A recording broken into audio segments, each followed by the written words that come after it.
मुंबई में कांग्रेस की parliamentary board की बैठक में राज्य की सभी महानगर पालिकाओं के उम्मीदवारों को लेकर चर्चा की जाएगी और वही उम्मीदवारों की सूची को अंतिम रूप दिया जाएगा।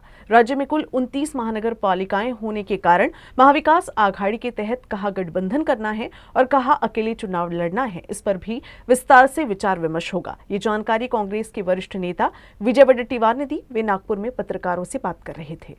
बीजेपी पर निशाना साधते हुए वडेट्टीवार ने कहा कि भाजपा सत्ता के लिए किसी भी हद तक जाकर अपनी भूमिका निभाती है। उन्हें न तो हिंदुओं से कोई लेना देना है, न मुसलमानों से। उनका केवल उद्देश्य ये है कि सत्ता कैसे हासिल की जाए। विष फैलाकर वोट जुटाना और राजनीति में विष घोलना ही उनका एजेंडा है। हे खरं आहे, ते दुपट्टी आहेत. सत्तेसाठी कुठल्याही स्तराला जाऊन कशाही प्रकारचे भूमिका ते स्वीकारत असतात. त्यांना सत्ता महत्वाची आहे. त्यांना महाराष्ट्रातील ना देणं घेणं हिंदूशी आहे ना मुसलमानांशी.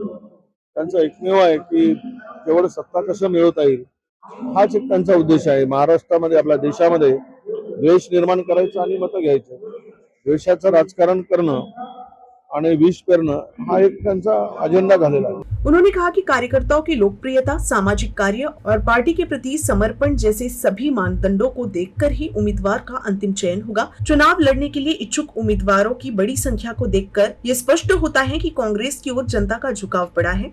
अगले 2 दिनों में पूरी तस्वीर साफ हो जाएगी।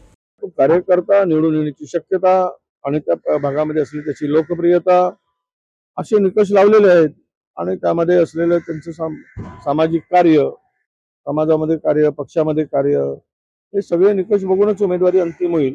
पण यावेळेस मात्र नागपूर असेल, चंद्रपूर, अमरावती सगळ्या ठिकाणी प्रचंड रिस्पॉन्स मी विदर्भातील 4ही महानगरपालिकामध्ये आहे।